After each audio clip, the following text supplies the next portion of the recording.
crucial, um fuzil, um risco extremo e um momento decisivo. Para eles, a margem de erro é sempre zero e a aprovação exige uma performance muito acima da média. Todos têm que ser 9,5 no mínimo em tudo. E cada qual, na sua especialidade, tem que ser 10,5, né? Que homens são esses que, em ação, até respiram diferente? Respiração é importantíssima. É um dos fatores principais do tiro de precisão. A gente explora todas as dificuldades no treino para, na hora que a gente estiver no cenário de ocorrência, a gente saber operar frente àquela realidade. Mais uma vez, a tensão tomou conta do Brasil e do mundo. Os olhares se voltaram para os noticiários, a cobertura ao vivo do sequestro de mais um ônibus no Rio de Janeiro. A tensa negociação durou quase 4 horas e acabou quando o criminoso desceu do ônibus e foi atingido por um atirador de elite. O Hoje em Dia foi entender como são preparados esses policiais que atuam no auge de uma crise.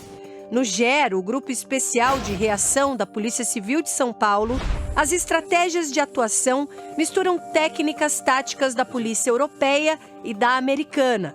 A rotina deles começa com um treinamento físico que desafia os limites do próprio corpo.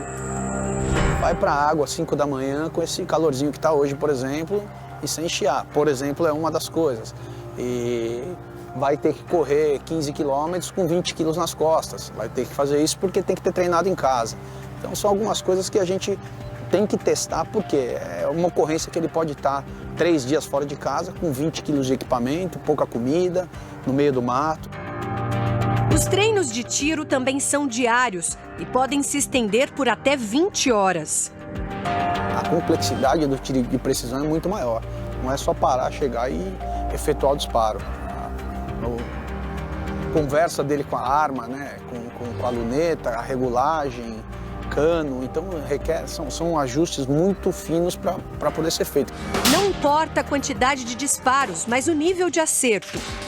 A bexiga a 300 metros, 400 metros, vermelha e uma outra azul, como exemplo, e uma delas é o sequestrador. O tiro de um sniper depende de uma ordem, mas é ele quem decide a hora exata. É uma linha muito tênue, né? A hora que o negociador e as cadeias de comando dão por encerrada a negociação e autorizam o tiro, esse sniper ele tem a subjetividade de poder atirar no momento que ele achar o tiro está autorizado. Ele vai efetuar o disparo no momento que ele achar mais adequado para preservar a vítima, logicamente, e poder neutralizar a ameaça.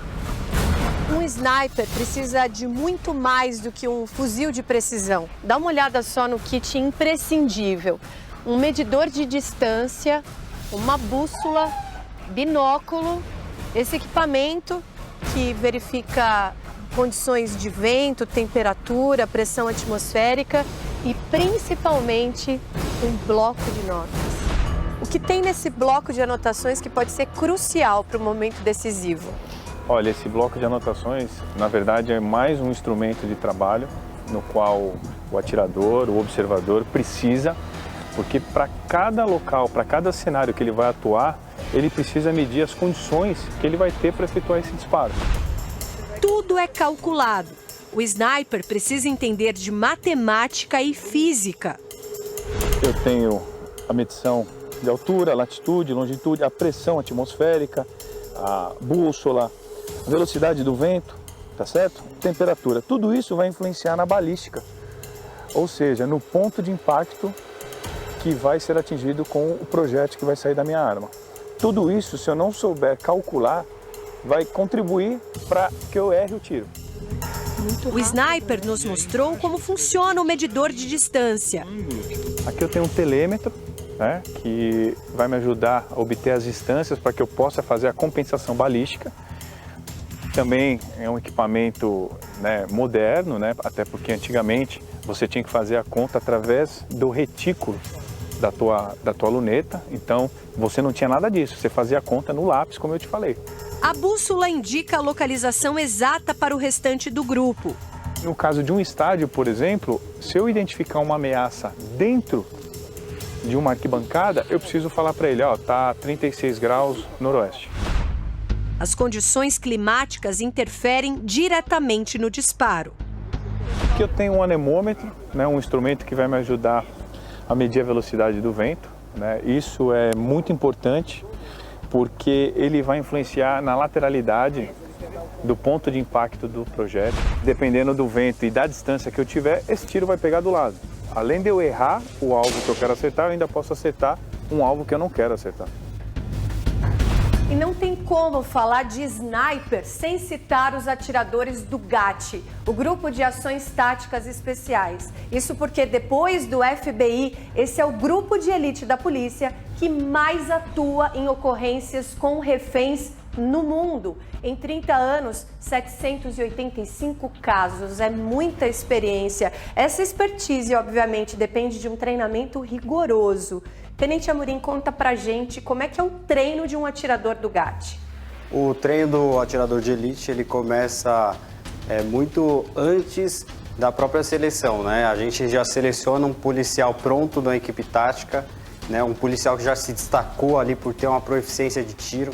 A gente faz uma seleção num policial que apresente algumas características psicológicas e que depois disso ele passa por um treinamento específico, passa por um curso cerca de 4 semanas e a partir daí ele passa a acompanhar a rotina dos atiradores, para um atirador mais experiente acompanhá-lo durante a sua formação. A formação é muito longa de um atirador de precisão e dura cerca de 2 anos. Geralmente são policiais com mais de 30 anos de idade e muito tempo de carreira em outras áreas, que passam por seleções criteriosas e investem tempo e recursos próprios para se tornarem os atiradores de elite.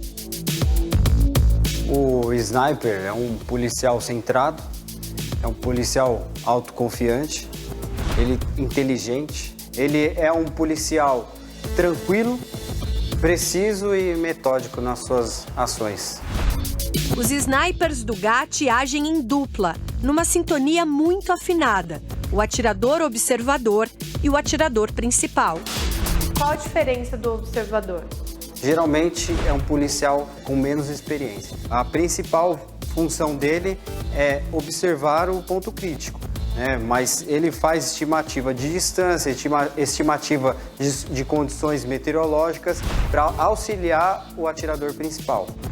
Eles são submetidos a situações hipotéticas de extrema pressão emocional. A gente começa a sentir dores ali devido ao longo tempo posicionado, por isso que a gente faz nosso treinamento físico, né? E também para não perturbar a nossa cabeça. Você vai estar muitas das vezes lá sozinho, né? Por longo tempo posicionado. O raciocínio lógico e a capacidade de destreza sem interferência das emoções, quando o cenário é caótico, faz desses homens um braço determinante no corpo de policiais que gerenciam a crise. As características psicológicas são avaliadas, né? Por exemplo, a gente não quer um cara extremamente confiante que chegar na ocorrência, ele vai exigir uma habilidade que ele não tenha e também não quer um cara que tenha sua confiança em déficit. Policiais que fazem da arma um instrumento inseparável e que sabem que o gatilho mental é sempre o dever legal de preservar a vida. O assaltante dominou a comerciante que foi usada como escudo. Ana Cristina Garrido ficou assim, sob o poder do bandido, por 40 minutos. Ela é dona de uma farmácia que foi invadida pelo assaltante em fuga. Quando ele viu a polícia aproximando, ele correu e fez a mulher de refém. O bandido estava fugindo depois de ter roubado um carro dos Correios. Segundo a polícia, ao perceber que estava sendo perseguido, ele desceu e fingiu que estava falando em um orelhão. Ao ser abordado por um policial, mostrou uma granada. O policial reagiu e atirou na barriga do criminoso, que fugiu para a farmácia. Os policiais chamaram reforço. O comandante do batalhão da área começou uma difícil negociação. Ele já estava ferido, dizendo que estava começando a doer o seu ferimento e nós estávamos percebendo que a vítima estava muito nervosa. O assaltante dominava a vítima nesta posição e toda a atenção dele estava voltada para esta direção, onde estavam os policiais negociadores com quem ele conversava. O bandido não percebeu que do outro lado da rua, neste prédio, já estava posicionado um atirador de elite. Segundo a polícia, em vários momentos, o bandido tirou o pino de proteção da granada, que podia explodir a qualquer momento. Ana Cristina começou a passar mal, se abaixava várias vezes, estava cada vez mais nervosa. A negociação parecia caminhar para um desfecho trágico. Ele retirou o pino da granada pela primeira vez. Ele estava com uma mão apenas, um pino na outra mão, e a qualquer momento, se ela se mexesse, se ela caísse ali no chão, aquela granada poderia ser detonada e os ferimentos seriam fatais em todas aquelas pessoas que estavam nas imediações. O coronel Fernando Príncipe já esteve em outra ação dramática. Há 9 anos ele era subcomandante do BOP, o Batalhão de Operações Especiais, quando outro sequestro parou o Rio de Janeiro, o do ônibus 174, que terminou com a morte da professora Geisa Gonçalves e do assaltante Sandro do Nascimento. Hoje a história teve um final diferente. O atirador de elite se posicionou neste prédio, em frente à farmácia. Por meio de um ponto eletrônico, ele ouvia o andamento das negociações e, no momento exato, recebeu a ordem para agir. Foi quando Ana Cristina se abaixou, quase indo ao chão. O bandido cai e a vítima sai correndo. Ana Cristina estava livre.